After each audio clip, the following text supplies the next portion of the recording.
Bonjour à toutes et à tous, merci d'être là. Alors, vous allez voir, la présentation va être divisée en deux. Donc il y a ceux qui vont être de mon côté, vous allez être ici.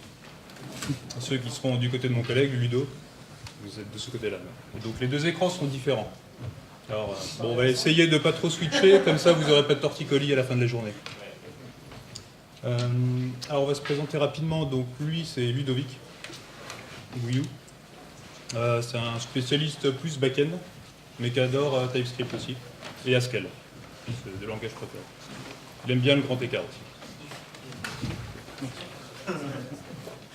Donc Benoît Giraudot qui va faire avec moi cette présentation, on est tous les deux de Zenica et lui ça va plus. Ouais, on est tous les deux de Zenica et lui ça va plus être donc Kotlin. Bon, il y a un peu pour tous les goûts. Hein. Voilà. Et aussi un backeux et un fronteux et de la sécu au passage. Il s'ennuie un peu donc il s'est dit je vais faire aussi le grand écart. On va faire le grand écart. Aujourd'hui, on voulait vous parler un petit peu de typage en JavaScript. Ça peut paraître un petit peu antinomique au départ. Le JavaScript, comme vous le savez certainement tous, de base propose pas de type. Mais on voit de plus en plus apparaître des solutions. Et on a surtout TypeScript qui perce pas mal dernièrement. Et moi, je vais vous parler plus de Flow aussi. Je ne sais pas s'il y en a qui connaissent parmi vous. Donc voilà, on va vous faire un petit comparatif en fait entre les deux, d'où le double écran. Donc moi, ce que j'aime bien faire, c'est commencer par un petit historique. Pour moi, l'historique des langages de programmation, on va commencer avec le lambda calcul. Donc on remonte très longtemps en arrière. Et donc du coup, on va commencer par lambda calcul. Ensuite, le suivant, pour moi, ça sera la machine de Turing. Je le considère aussi comme un langage parce que, certes, il est très minimaliste autant que le lambda calcul, qui est le langage le plus minimaliste, mais il y a aussi des avantages. Puis après, on va avoir des langages un peu plus évolués qui vont apparaître. On va voir évoluer entre guillemets, hein, les premiers assembleurs. Puis on va continuer, on va avoir du basique, du smalltalk, de l'algo, on va avoir Python, et puis on va s'arrêter à Haskell, parce que voilà. Je trouve qu'on a fini, on a atteint l'apogée, on s'arrête là. Ça te va, Benoît? Ouais, ça me va, moi. Pas vous. Bon, allez, on va continuer un peu. On va aller on va faire 2-3 erreurs, le Java au passage. Puis on va faire un peu de Scala et du F#. Voilà, on décroît, mais on fait ce qu'on peut, quoi. Puis on va s'arrêter là. Toujours pas. Alors, on peut continuer. Bon, il y aura Go en 2009. Bon, c'est un peu le... Vas-y. C'est un peu l'enfer de Dante, quoi. Enfin, le nommage en Go, il n'est pas très réputé, quoi. Bon, quitte à avoir vu Go, on va continuer, quoi. Donc on va avoir Julia, on va avoir le Rust qui est plutôt pas mal niveau optim, c'est sympa à faire aussi, c'est amusant. Et Kotlin en 2011, ouais, c'est ça. Et voilà, et bon, là, il faut dire ce qu'il en est, on va faire JavaScript, c'est un peu le Jackson Pollock number 5 du langage, quoi. Bon, ils vont tenter d'harmoniser tout ça, bon, ça a été pondu en 10 jours, hein, JavaScript. On va les excuser, on va tenter de leur donner des excuses. Donc après, on aura ECMAScript, donc ECMAScript 1 en 97, et la prochaine version majeure qui est sortie, c'était ES 2015, où là, ils ont encore poussé un peu plus le concept et un peu remis les choses à plat. Donc voilà, on s'aperçoit que faire un langage, ça prend du temps, ça se fait pas en 2 jours. Haskell, pour information, il a mis 5 ans avant de naître. Donc c'est, voilà, il y a toujours un peu de théorie à avoir, il y a toujours un peu de réflexion à faire. Ok, donc on va définir un petit peu ce qu'est le typage. Alors il y a 2 dimensions qui sont souvent utilisées pour définir le typage d'un langage. Le premier aspect qui est accepté par tout le monde, c'est l'aspect statique ou dynamique. Et le plus simple en fait pour se représenter quelle est la différence entre les deux, c'est de savoir quelle est la personne en fait qui va vérifier le type. Quand vous êtes dans du typage statique, ça va être vérifié à la compilation, donc c'est le développeur qui va vérifier le typage. Et si vous êtes dans du typage dynamique, c'est à l'exécution qu'on va vérifier le type. Et donc potentiellement, c'est l'utilisateur qui va vérifier le type et qui peut avoir du coup des erreurs. L'autre dimension qui est un petit peu plus sujette à la controverse, c'est le typage fort versus typage faible. En fait, il y a une échelle en fait, dans le typage fort et faible. Il y a des langages qui sont plus forts encore que d'autres, etc. Donc là-dessus, il y a un petit peu débat. Vous prenez par exemple l'assembleur tout en bas de l'échelle qui a un typage très faible. On peut faire n'importe quoi un assembleur, donc il faut faire très attention.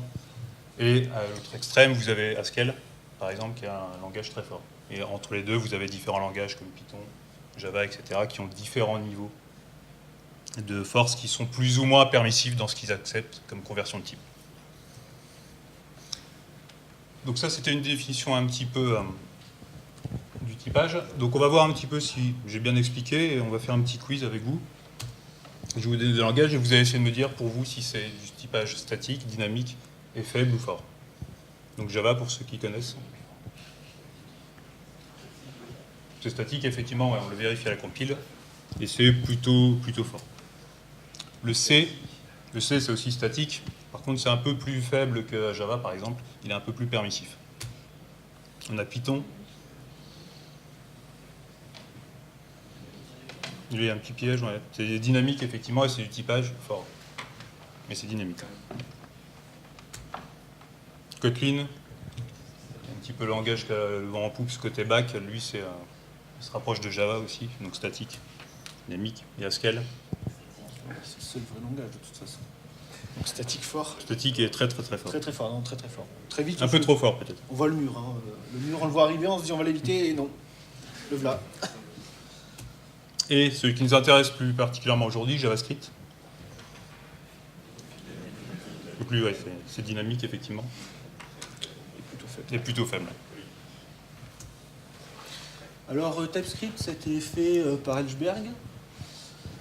Et dans la même année que TypeScript, donc il y a eu malheureusement la mort d'Armstrong. Il y a eu le premier selfie dans l'espace et le Ranger Rover qui a envoyé des premières photos de Mars. Voilà. Donc c'est ce qui s'est passé à peu près dans l'année. Donc on voit que ça va être porteur TypeScript de suite. On aperçoit. Alors Flow, c'est un petit peu plus jeune. Ça date de 2014. Ça vient de Facebook. D'où le pouce en l'air. Et donc l'événement majeur en 2014, il y en a eu qu'un, c'était la Coupe du Monde au Brésil.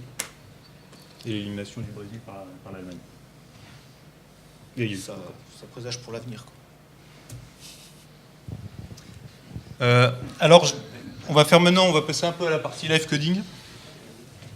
Je vais vous faire plus une démo de Flow, déjà la mise en place. Et pour TypeScript, Ludo fera une petite présentation.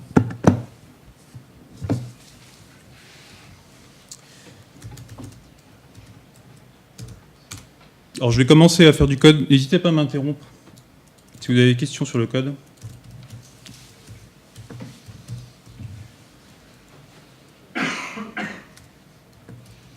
Donc je crée une fonction add, comme son nom l'indique très bien, additionne deux paramètres que je lui donne. Et j'ai appelé cette fonction, donc je peux l'appeler avec des nombres. Je peux aussi l'appeler en mélangeant un peu les types. Là-dessus, JavaScript ne va pas m'embêter.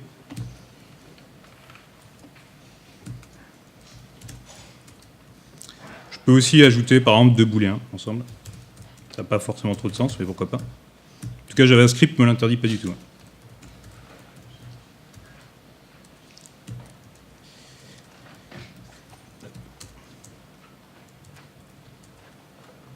Ok, on exécute ça avec Node. Et il est content, JavaScript, hein, là il me dit il n'y a pas de problème. Ok, donc on va installer Flow, qui lui va nous permettre de rajouter la notion de typage à JavaScript.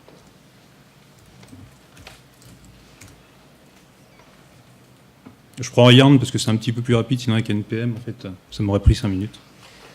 J'aurais dû meubler pendant 5 minutes.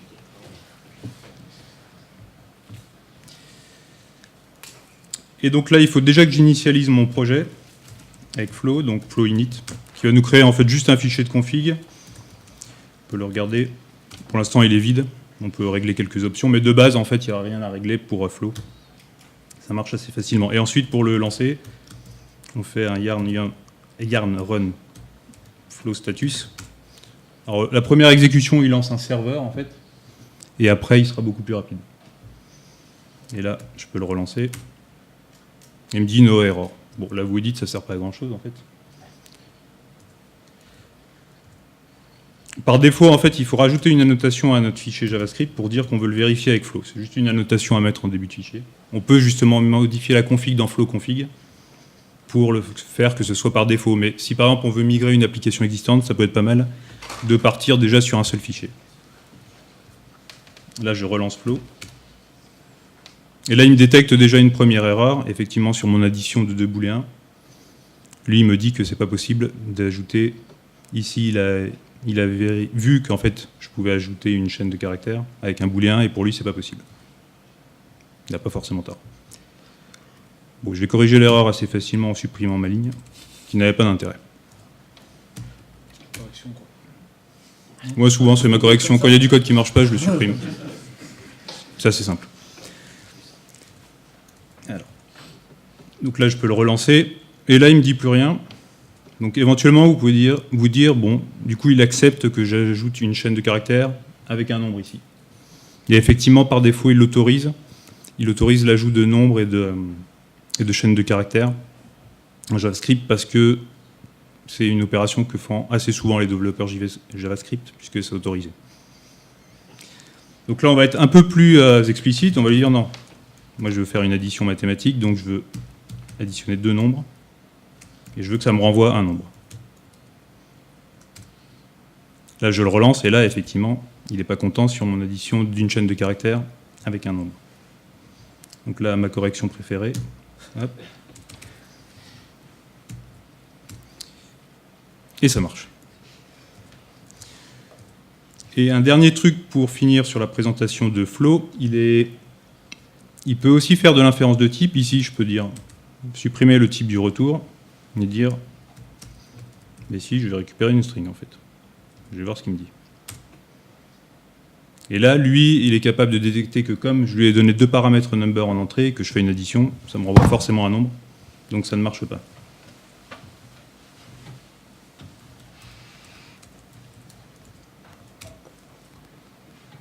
Et là, c'est bon. Donc ça, c'était pour la partie mise en place Flow. Vous voyez que c'est assez léger comme mise en place et on peut migrer un projet assez rapidement. Bon, pour TypeScript, on verra ça après, parce qu'on verra que c'est plus lourd. Il faut le faire. C'est toujours la même chose qu'on fait, mais c'est un peu plus lourd. Donc je le ferai directement sur le projet qu'on va migrer. Donc, moi je vais citer une citation favorite de mon père. C'est les mots sont les pierres d'un gué par où passe le sens. Donc qu'est-ce que ça veut dire? C'est de Jean Guiton, pour ceux qui connaissent. C'est quelqu'un qui il se faisait chier, il est allé à l'Académie française et puis il s'est postulé là-bas. Ce que ça signifie pour moi, le typage, c'est un peu la même chose. Le typage, c'est un peu les pierres du gué par où on va passer pour traverser le ruisseau. C'est-à-dire que plutôt, on va apporter aussi bien du sens avec du typage, on pourra apporter énormément de sens, notamment dans le nom de nos éléments, dans les énums, les choses comme ça. Mais on va aussi être garant, c'est ce qu'il expliquait tout à l'heure, du typage, et c'est pas l'utilisateur qui va se le prendre directement dans la tête, quoi. C'est-à-dire qu'on va l'avoir largement avant. Il y a beaucoup de travail encore à faire au niveau du front, au niveau du typage, mais de plus en plus, le typage devient vraiment fort et plutôt bien géré. Ok, donc maintenant on va passer au live coding et on va essayer de migrer un projet un peu plus ambitieux qu'une fonction add. Ah ben non, ça c'est après, c'est si on a fini et que ça marche. Et du coup, je vais laisser Ludo commencer sur la partie TypeScript. Alors ouais, donc pour TypeScript, qu'est-ce qu'on va faire? Donc il va falloir créer un tsconfig.json. J'ai mis le package. Pardon. Donc on va d'abord ajouter 2 dépendances. Comme on les voit là, ça va être de base, on n'aura pas ces dépendances là. On va ajouter les typages, le typage de React, parce que le projet est en React, et on va ajouter le typage de TypeScript, ainsi que le Webpack pour TypeScript. Donc on va juste ajouter ça dans nos dépendances NPM. Je l'ai fait à l'avance, j'avais peur du réseau. Entre le réseau et tout, je me suis permis de faire un peu tout ça à l'avance. De plus, et c'est toujours à peu près le même fichier tsconfig qu'on va avoir. On va créer un fichier tsconfig et dedans on va dire, on va avoir la sortie, donc ça va être dist là. On va avoir vers où on va compiler. On va autoriser dans notre cas dans un premier temps le JS, les deux vont cohabiter.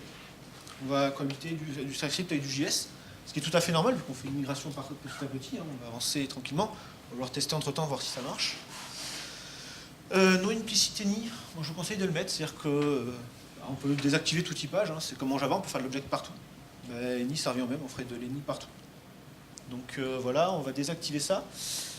Et on va lui dire où sont les sources. Ensuite, il y a encore quelque chose à faire, c'est qu'on va devoir modifier le Webpack config. Et le Webpack config, on va lui dire, tu vas me prendre soit du T, soit du J. Pour les JSX, bon, logique. Vu que TypeScript va demander est-ce qu'on les appelle TSX pour pouvoir les prendre en compte, sans quoi il les prendra pas en compte. Voilà. Et on va rajouter les sources, parce que c'est toujours bien d'avoir les sources quand on débug pour l'instant, quand on est en dev. Voilà. Alors je vais vous faire juste une petite démo du projet qu'on va migrer. C'est un jeu très ambitieux, je ne sais pas si vous en avez déjà entendu parler, c'est le Tic-Tac-Toe. Donc voilà, c'est une application en React, avec une IA assez avancée. Vous avez en général, je la bats toujours. Une fois, elle a failli me battre, mais j'étais fatigué. Donc ça, c'est le projet que nous allons migrer. Donc Ludo va s'occuper de la partie TypeScript, et moi, je m'occuperai de la partie Flow.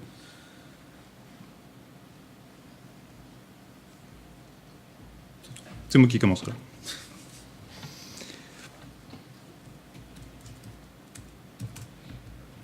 Alors, vous allez voir ce fichier, ce projet, il est composé de 5 fichiers sources. Donc, je vais passer rapidement dessus. Donc, on a l'app principale, qui est donc une app React. Ensuite, on a le board, le composant board, qui est un peu plus ambitieux. On a le bouton pour redémarrer une partie, ici. On a la barre de statut qui indique, bon là on ne le voit plus puisque je l'ai effacé, qui indique le statut du jeu, qui a gagné. Et on a des constantes. Alors moi je vais commencer par le fichier le plus simple à migrer. Donc comme je l'ai dit, un des avantages de Flow, c'est qu'on peut migrer progressivement, il suffit de rajouter la notation sur le fichier qu'on veut déjà migrer. Et ensuite on lance Flow. Donc là il n'y a pas d'erreur, effectivement, il n'y a pas grand chose dans ce fichier-là. Donc lui en fait automatiquement il a inféré que c'était du string, le type. Donc ça représente les valeurs des cellules en fait, pour le joueur et pour l'AI, pour l'IA. Donc je peux effectivement les marquer comme string, pourquoi pas. On peut commencer comme ça dans un premier temps. Quel est le lien entre votre éditeur et Flow? Alors en fait dans VS Code on peut le configurer pour lui dire où aller chercher l'exé Flow. C'est un config, alors je l'ai fait il y a longtemps, maintenant il y est tout le temps. Et je pense que c'est dans les préférences, on pourra le voir à la fin éventuellement, mais ça se fait en même pas 2 minutes. Et il le supporte assez bien, effectivement, il peut afficher directement les erreurs de typage dans... là par exemple si je le mets en number, il va tout de suite me dire que non, je ne peux pas déclarer le type number, alors que je lui affecte une chaîne de caractères. Donc ça c'est pour ce premier fichier. Je vais passer à un fichier un peu plus ambitieux qui est le bouton Restart. Lui c'est un composant React. Donc je vais activer Flow déjà. Et un composant React, il lui faut au minimum une propriété. Il lui faut les props en fait, le type des props. Là en fait ce Restart bouton n'a pas de properties.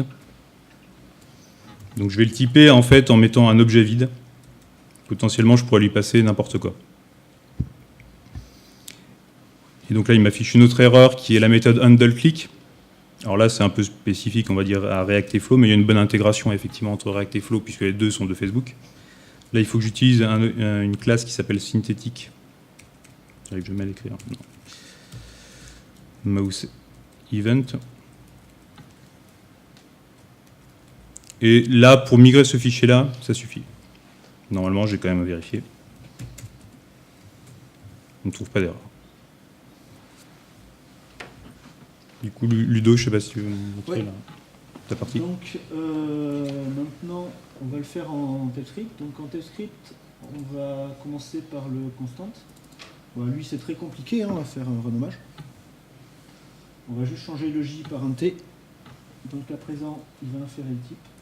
Hop là, on va faire une inférence de type un peu partout. Voilà. Hop là, je vais m'embêter à chaque fois avec ça. Donc oui, moi je fais de l'IntelliJ, je voulais pas faire un full Microsoft, ça aurait été bizarre. Ne pas toucher à l'ordi.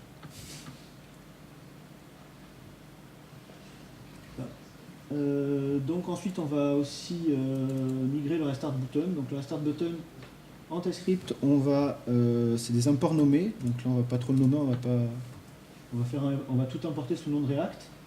Donc on va aussi typer le React Component. Donc dans un premier temps, je vous le montrerai après, on pourra mettre Object aussi. Donc là, c'est pour dire on n'a pas des objets nuls. C'est ni nul ni undefined. C'est ce que ça signifie. Donc derrière, on va typer. Donc on voit bien que la variable E n'est pas utilisée. Comme TypeScript va utiliser JS en dessous, quand il va compiler, il va créer deux classes. Il va créer une seule méthode en vérifiant le type en paramètres. Donc c'est toujours la même méthode qui sera appelée. Et vu que JS, on peut lui passer autant d'arguments ou 0, ça reviendra au même. On va se servir de ça. Donc là, on va utiliser un peu l'IDE. Donc on va faire du statique. C'est juste pour qu'en dessous... Je me suis foiré. Il manque la fermeture du paramètre générique. Autant pour moi, merci. Et je vais me décrocher partout, c'est ça? Ok, non, c'est...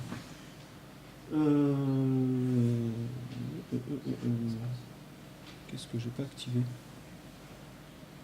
Bon, on va voir. Donc après ici, on va faire un let plutôt qu'un var. C'est de base en TypeScript. Voilà, on va le faire de façon statique. Pourquoi il râlait là-haut? Non, il ne va pas continuer à râler, en fait, il suffit que je compile. Il va voir, je recompile pour lui dire de regarder le type. De quoi? C'est ça. J'ai oublié, en effet, c'est ça. Et donc il faut le mettre en TSX. En effet, c'est ça. Merci. Donc on va faire du TSX. Hop là. Et donc là, il va typer, il va me dire attends, tu me passes un élément qui est E, mais moi, E, je ne le connais pas. Donc on va lui passer une lambda. Hop là. Et là, si on relance, si on compile, X. On voit pack.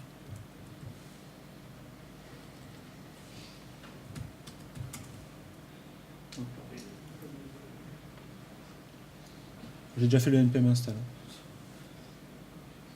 Voilà. On va le laisser faire, je te laisse continuer du coup, le temps qu'il me ligne un peu. Mais... Ok, on va passer maintenant au GameState bar. Donc lui, c'est le composant qui affiche le statut dans le jeu, ici, en bas, quand l'un des deux joueurs a gagné. Enfin, en général, c'est toujours moi, c'est jamais l'IA. Donc là aussi, c'est un composant React. Donc on va commencer par activer flow sur le fichier. Donc là, il va râler effectivement, parce qu'il faut au moins que je lui passe le type des props. Je lui passe ici, je vais lui dire que c'est un objet. Alors, c'est la même chose en TypeScript, quand on définit comme ça un objet, ça veut dire qu'on pourrait lui passer un objet aussi avec des propriétés, il l'accepterait. On a la notion aussi de seal object en flow, c'est-à-dire qu'on pourrait sceller un objet et interdire du coup de passer un objet avec des propriétés en plus de celles qu'on a définies. On verra un peu plus tard comment définir. Ici, alors les props, c'est pas suffisant, puisque par contre, ce composant, il a un état. Ici, il doit afficher le résultat du jeu, qui est un objet qui a une propriété GameState. Donc là, je vais définir un type, ce sera ce qui est le plus propre à faire. Et donc là, justement, je vais définir un type objet qui a une propriété GameState. Alors, a priori, de ce que je lis du code, ça a l'air d'être une chaîne de caractères. Là, je vois que c'est surtout une chaîne de caractères vide pour l'instant. Sauf ici, on lui passe un événement avec le détail qui va devenir le GameState. Je suppose que c'est quand on gagne qu'on a la bonne chaîne. Donc là, il faut que je lui indique que le type de mon state du composant, c'est GameState bar state. Et là, donc, il faut que je gère encore l'événement. Alors précédemment, sur Restart Button, c'était un Synthetic Mouse Event qu'on va réutiliser en fait dans le handle restart. Pardon.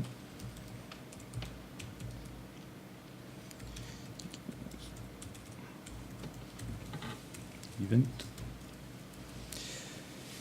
Et alors ici, c'est pas un Synthetic Mouse Event puisqu'en fait j'ai besoin du détail de l'événement, d'un champ en plus. Donc on va voir après plus tard où c'est défini. C'est un custom event. Bon, il n'y a pas de type. Et c'est ce qui va me permettre de récupérer du coup l'état du jeu. Donc, pour TypeScript, je vais pas refaire la même erreur deux fois. Hein. On va le renommer. On va commencer par là. Hop là. Ctrl X, hop là, on va l'ouvrir, donc on va voir au Spiral un peu partout. Toujours le import étoile as React, je préparerai pour le suivant. Le composant, eh ben, on va s'apercevoir qu'en fait il y a un GameState et que le GameState il contient une chaîne de caractères qui est vide. La chaîne de caractères, quand on regarde qui est vide, la chaîne de caractères vide pour le jeu, c'est la case est vide, en fait, ça représente la case. Donc on va donner un peu de sens à notre code, et donc on va créer un enum qui sera GameState.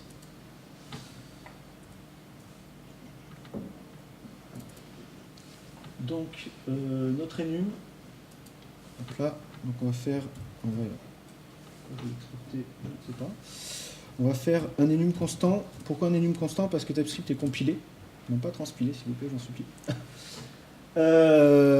Et donc il va être compilé, et à la compilation derrière il va l'optimiser. Il va optimiser et il va la remplacer carrément par chaîne de caractères, donc on aura le même code que le code qu'on a là en fait. Au final, une fois qu'on sera compilé. Donc on va avoir le inProcess. Voilà.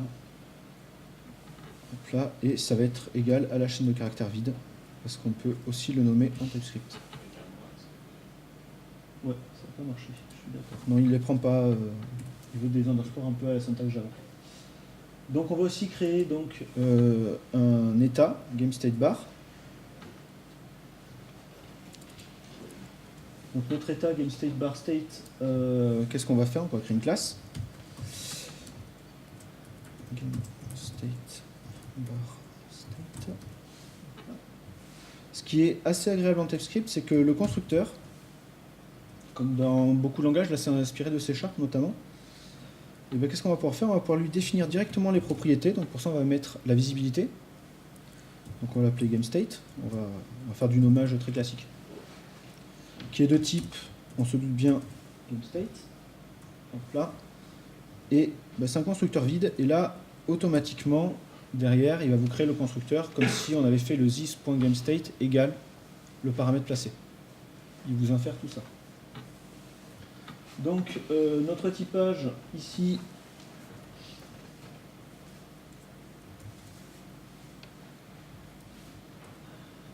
donc on va lui dire, on va être quoi? On va être un objet non vide. On va être de type objet non vide et GameStateBar state. Voilà. On va avoir des propriétés. Les propriétés, il va falloir qu'on les type. Parce que quand on regarde la lib ici, donc c'est les propriétés, c'est les composants, donc c'est la propriété props, c'est la propriété props avec le type P, qui est la propriété qu'on a définie ici. Donc il va falloir le lui typer parce que il ne fait pas d'inférence de type remontant. Et le state, ça, il ne va pas le comprendre en fait, il va falloir lui dire qu'on est un new, il va falloir faire un new.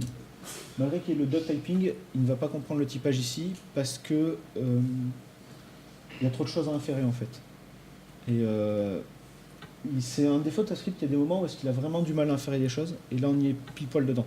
C'est-à-dire qu'on a une propriété, certes qui a le même nom, cependant le fait que derrière on a une chaîne de caractères et que j'ai déclaré un ennemi, lui derrière là il devient fou, il vous dit attention, vérifie quand même ce que tu fais, quoi. Donc on va faire un GameStateBarState, hop là, et donc et on va faire c'est inProcess.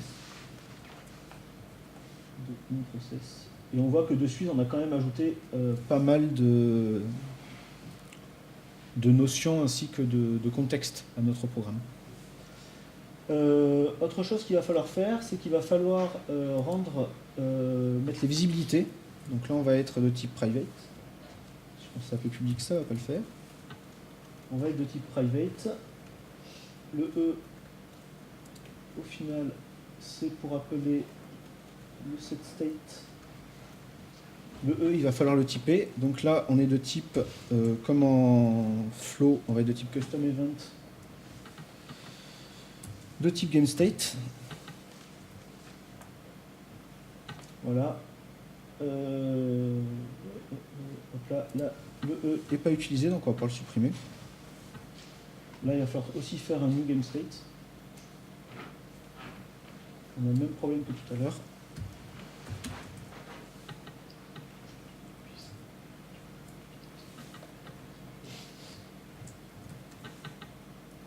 Ok. Et enfin, il faudra rajouter à chaque fois les public private. Et une dernière chose, ici, là, vu qu'on a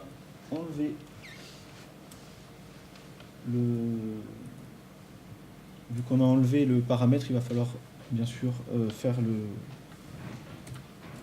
la modification sur le paramètre. Donc je le fais sur les deux lignes en même temps. Hop là. Et donc, on est bon, mis à part que là, il n'a pas réussi à faire le type, et il va falloir lui dire qu'on met du type au-dessus. On va falloir le typer de la même façon que ici. Là, je vais aller un peu bourrin pour que Benoît puisse continuer. Je vais le reproduire en dessous juste après. Voilà. Et là, normalement, notre fichier compilera une fois qu'on aura résolu celui-là aussi. À toi, Benoît.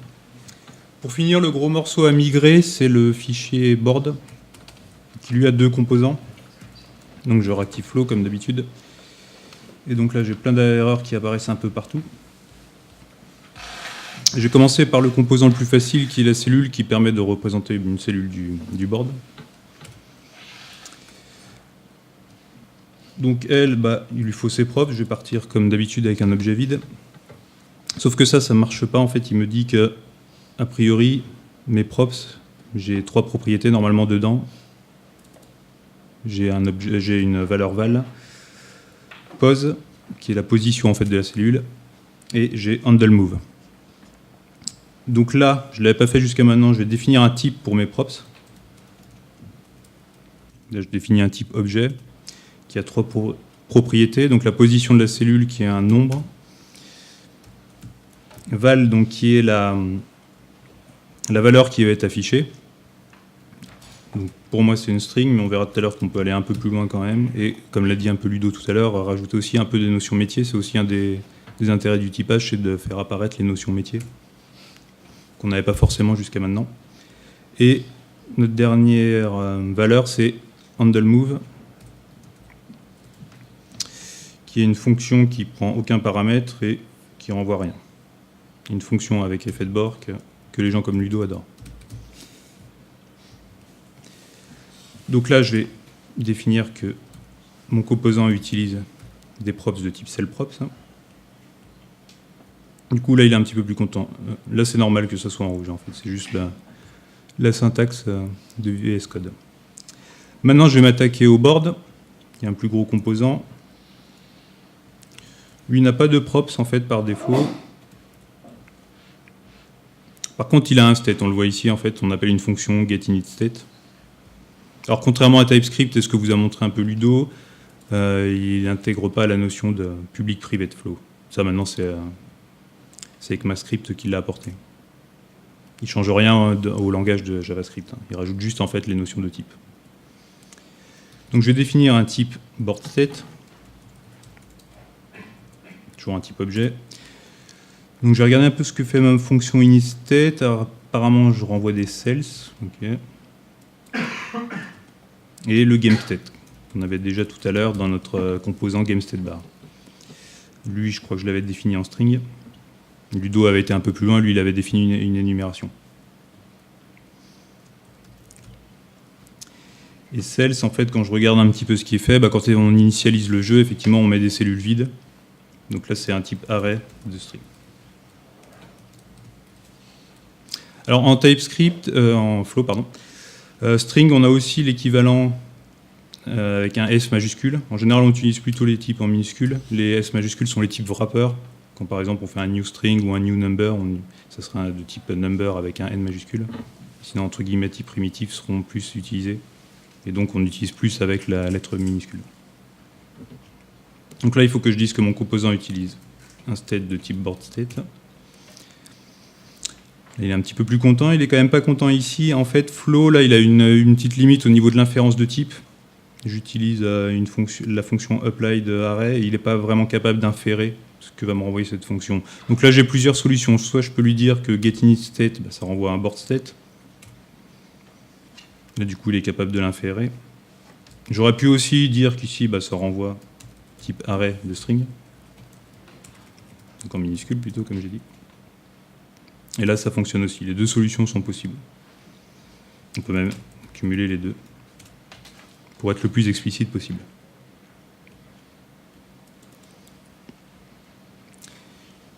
Ensuite, dans cette fonction, donc on a newState en fait, qui est un paramètre qui n'est pas utilisé. Donc là, je vais réutiliser ma correction préférée. En fait, je vais supprimer puisqu'il n'est pas utilisé.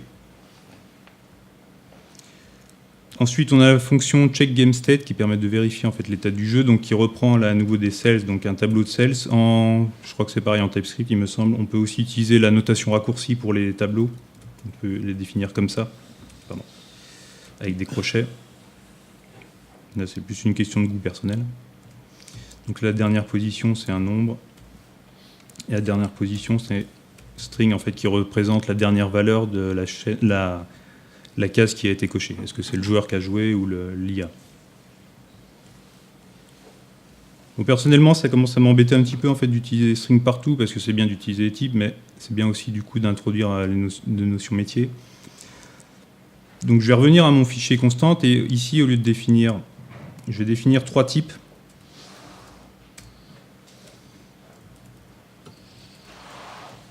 Qui vont représenter les différentes valeurs que peuvent prendre les cellules.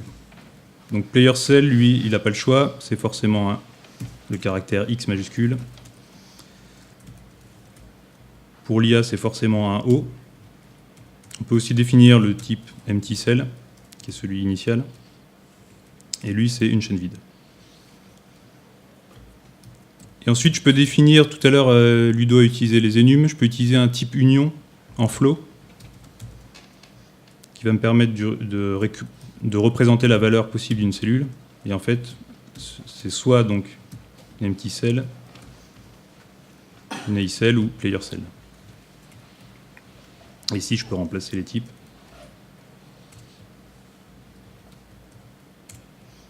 Je peux revenir du coup à mon composant board et ici revenir sur mes cells, et plutôt que d'utiliser string, utiliser cellValue. Donc là, il faut que je l'importe.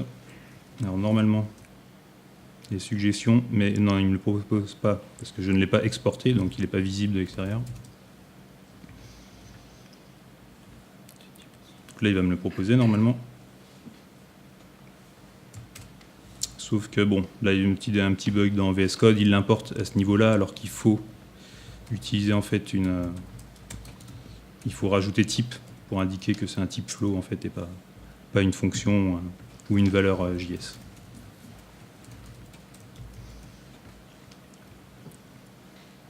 Donc là du coup, là vous voyez que du coup là il refuse en fait mon code ici puisque c'est plus des chaînes de caractères, j'ai été un peu plus explicite.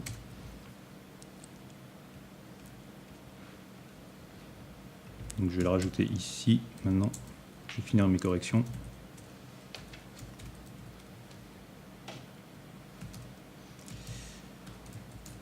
Je vais aller un peu vite pour que Ludo ait le temps de finir. Les unions, ça remplace les enums ou il existe aussi une notion d'enum? Alors il y a aussi une notion d'enum mais qui est un petit peu différente, il me semble, de TypeScript. Donc, plus tendance à utiliser les unions. Tu vois, les unions en TypeScript, la différence c'est que les enums, ce que j'ai oublié de dire tout à l'heure, pourquoi ils refusent quand même de compiler quand j'avais le égal à la chaîne de caractères vide, c'est parce que derrière, un enum c'est un typage très fort. Et ils décident que c'est un choix de Microsoft de ce côté-là de TypeScript, c'est que si tu mets un enum, ne va pas le remplacer par une chaîne de caractères parce que ça veut dire que à un moment donné tu auras une double notation, ce qui est bizarre. Alors l'enum a vraiment une position très forte dans les langages de compilation de façon générale. Alors là, le type de mon paramètre callback, c'est une fonction qu'on appelle, donc c'est un petit peu comme tout à l'heure, on ne prend pas de paramètres et on renvoie void.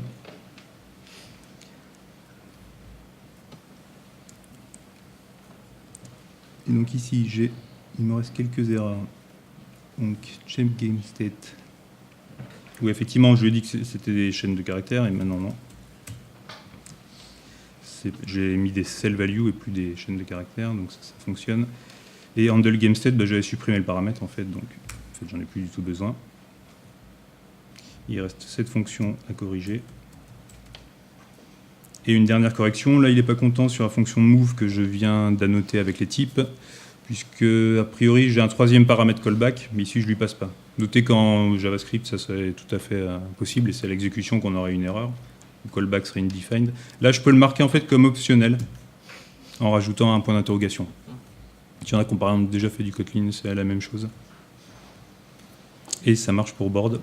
Et je vais laisser du coup Ludo faire la même chose. Comment tu le testes tes values en mettant égal string, enfin chaîne vide, est-ce que tu peux mettre égal empty en fait utiliser ton alias de type pour en gros que ça figure dans le code? Alors tu peux, mais pas avec le égal en fait, parce qu'il ne rajoute pas de nouveaux mots-clés ou de notions au langage JavaScript Flow. Donc, par contre, il propose des fonctions pour récupérer par exemple le type d'un objet, ce genre de choses, et le tester en fait. Donc tu ne vas pas utiliser égal, tu vas plutôt utiliser un type-off en fait. À ce moment, tu as un value cell et puis tu mets une lettre qui n'existe pas, le compilateur il t'engueule. Là, bah, si tu définis toutes tes variables, effectivement là par exemple, À un moment dans le tableau, par exemple si dans le... on remplit le tableau avec des chaînes vides. Là. Ouais, quand on initialise... Une lettre qui n'existe pas. Si ici je mets G, effectivement il va me dire qu'à RSL value il peut pas. Bon, alors je peux me dire bon tu m'embêtes, je veux le faire. Mais là il me dit toujours non puisque lui je lui ai dit que je renvoyais un board state avec des cell value et donc ça marche pas effectivement.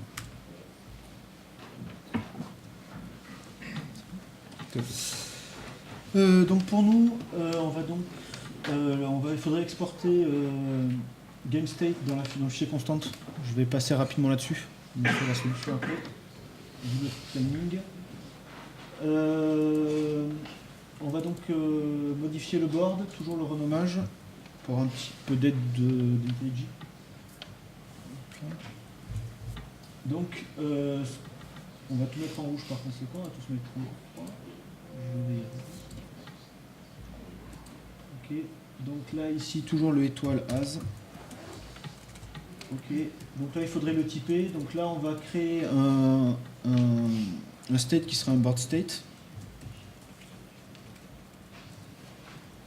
Hop, si je prends les raccourcis, ça va pas le faire. Il faut donc créer une classe board state, comme je l'ai fait pour la même chose que tout à l'heure. Donc je vais la mettre à vide. Pareil, on pourra mettre plusieurs paramètres. Donc board state. Donc là, je me suis planté sur le naming. Ce sera un refacto à faire. Donc, constructor, hop là, rapidement, on va donc avoir, on s'aperçoit que ici, c'est donc un ensemble de cellules. Je trouve que l'ensemble de cellules il est mal nommé en fait. Ça va être con, on va faire un alias de type. C'est quelque chose d'assez agréable en TypeScript, c'est l'alias de type qui est plutôt bien géré. Surtout avec les dernières versions de TypeScript. Ils ont renforcé le typage dessus, et donc on va dire que ça va être un tableau de cell value. Cell value, ça va être quoi? Ça va être un enum. Donc là, un enum de cell value qui va être donc soit la chaîne, soit empty, qui est donc la chaîne de caractères vide, soit le joueur. Il faudrait le mettre en majuscule. Là, soit l'intelligence artificielle. Voilà. Donc, du coup, par conséquent, ici, on va donc en mettre plusieurs. Donc, on va tous les mettre publics. On pourrait les mettre private, il n'y aurait pas de souci. Il faudrait faire les accesseurs, par conséquent. Et donc, on aura aussi le public GameState. Le type GameState. Je vais tous les faire, faut pas s'inquiéter. GameState que je n'ai pas exporté dans l'autre, donc pareil. Je vais migrer rapidement GameState, même s'il n'y aura pas toutes les bonnes valeurs. Donc là, donc pour qu'il soit visible, dans un premier temps, on duplique, on fera le ménage après. Pour qu'il soit visible, comme toujours, il faut exporter. Donc on va mettre un export. Devant, voilà. Et pour l'importer de l'autre côté, donc là, normalement, GameState. Voilà, hop là, on rajoute l'import. Donc c'est des imports, là on est sur des imports nommés. Dans notre code, on va devoir les utiliser en tant que non exact. Sur React, on a vu qu'il y avait un default, c'est pour ça qu'on peut l'importer avec étoile. Voilà, donc il faudra que je type un peu partout. Donc je pense que je vais passer directement à la solution vu l'heure. Donc là.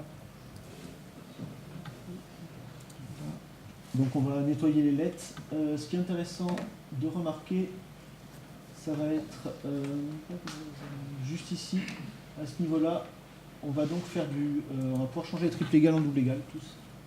Il n'y aura pas de souci vu que lui derrière, il va nous les calculer et nous les changer. C'est le triple égal. Pour le filter, donc il manque la moitié des types, c'est pour ça qu'il râle partout, il manque la moitié des variables. Et une dernière chose, alors je ne sais plus où est-ce qu'il est, le point d'interrogation, il va y avoir ici un élément optionnel.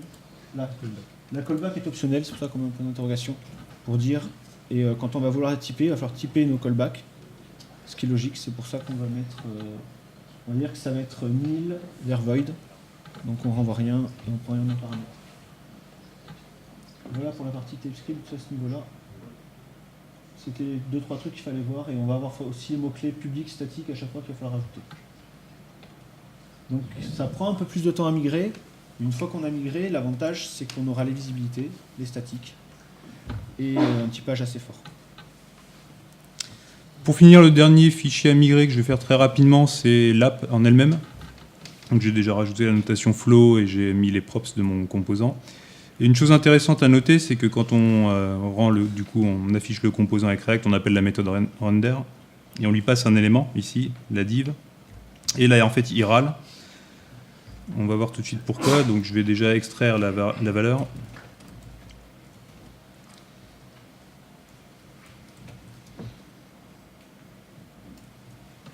Bon, là, j'ai pas fait grand-chose, en fait, il râle toujours. En fait, il râle parce que la méthode render s'attend à recevoir un élément. C'est le deuxième paramètre, on peut le voir dans la signature. Donc ici, je pourrais le typer en élément. Et en fait, il va me dire que getElementById ne me renvoie pas vraiment un élément, puisque potentiellement, il peut être nul. Si j'ai pas d'élément de div content dans mon document HTML, ça me renverra nul. Donc en fait, le vrai type de content, c'est nul. Et là, on peut voir que Flow, par défaut, il nous vérifie aussi la nullité. On est obligé ici de tester explicitement si content est nul. Donc là, je ne vais pas faire dans la dentelle, hein, il faudrait afficher un joli message à l'utilisateur, mais bon. On va dire que les tests auront validé qu'on a bien la div content.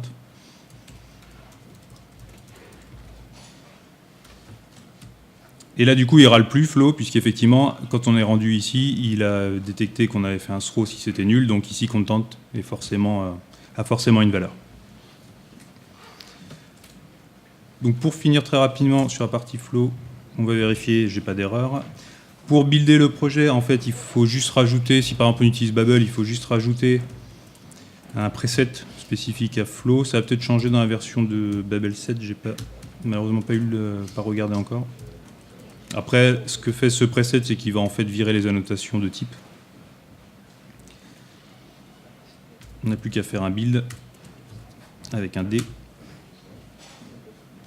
tu peux dire que le projet entier c'est une chose sans avoir à mettre les connecteurs en double fichier? Pardon ? Est-ce que tu peux dire que ton projet entier c'est Flow et Tout à fait. Alors, je ne me rappelle plus de l'option exacte, mais en fait, dans le flow config qui a été créé à l'initialisation, on a plusieurs sections. Et on peut lui dire, dans les options, il me semble, par défaut, tout doit être vérifié par flow. Ça nous évite d'avoir à mettre la notation. Ouais. Effectivement, si on part sur un nouveau projet, par exemple, on peut directement l'activer. Pour les migrations, en général, on va faire fichier par fichier. Et normalement, le projet marche toujours. Et normalement, je vais encore gagner. C'est pas une IA qui apprend. Hein. Il manque la partie machine learning.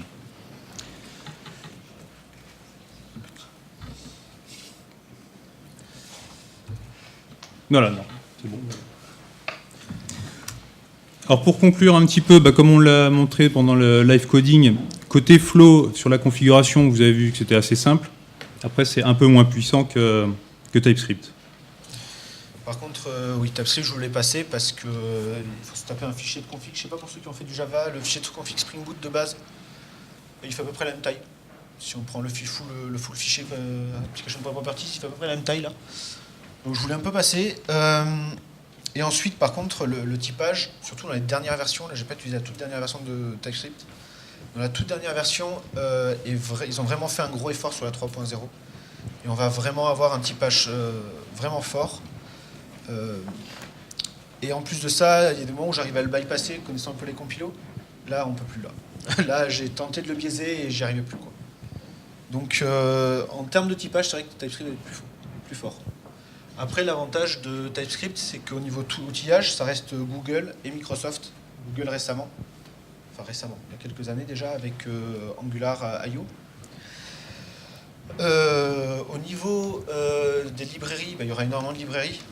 Vous imaginez bien que tout le typage a été à peu près, mis à part si une petite librairie dans votre garage, le typage il existe déjà dans le fichier type. Vous êtes sûr que ça va être compatible. Effectivement, donc Flow, le support est un peu plus limité, c'est Facebook derrière, qui en plus a éventuellement tendance à se lancer sur d'autres projets pour le typage en JS, qu'on le verra après. Et donc le support de l'outillage est un peu plus limité, c'est assez bien supporté dans VS Code, même s'il reste des bugs. Donc c'est vrai que de ce côté-là, il est un peu plus léger. On va dire, on sent que la tendance du marché, c'est plus TypeScript à la limite que Flow, mais les deux sont tout à fait des solutions envisageables. Donc TypeScript, comme je vous l'ai montré, c'est un nouveau langage, c'est entièrement un nouveau langage. À la base, il y avait beaucoup plus de choses qu'ECMAScript, et plus ça va, ECMAScript commence à... TypeScript, je pense qu'à la fin, il restera juste un liseré qui sera le typage. Au rythme où est-ce qu'on va... Déjà, il a bien perdu. Avant, l'avantage, c'est qu'il a les classes, il avait déjà tout ça. Et maintenant, ils font à vue d'œil, quoi. Effectivement, il y a la notion de visibilité, je ne sais pas si ça a été adopté encore, mais c'est en discussion au niveau ECMAScript, donc... Voilà, il va y avoir ça va arriver. Les enums qui me tiennent à cœur. Les vrais enums, avec derrière du typage. Et notamment, comme on l'a vu, je ne peux pas mettre une chaîne de caractères pour remplacer l'enum. C'est pas possible. On va avoir l'import avec alias, ce qui est plutôt plaisant. Et on peut voir aussi d'autres langages. Donc là, on a présenté TypeScript et Flow, mais il y a aussi, on peut carrément utiliser d'autres langages. Il y a ELM, dont on parle un petit peu aussi, qui est un framework là carrément. Et donc le langage est inspiré de Haskell. Et ça propose aussi un framework avec des concepts un peu proches de React. D'ailleurs, React ou Redux ont pris certaines idées de ELM. Et pour la partie compilation, on a pas mal de langages qui existent. On a du PureScript par exemple, ReasonML. Donc ça, c'est une solution que commence à développer Facebook. Donc, du coup, ils concurrencent un peu leur autre outil Flow. Et on peut aussi avoir du Scala JS ou du Kotlin si on veut faire des projets back et front qui utilisent le même langage en fait. Et du coup, avoir de la compilation des deux côtés. Et partager des types entre le back et le front, qui peut être des fois pas mal. Voilà. Est-ce que vous avez des questions ?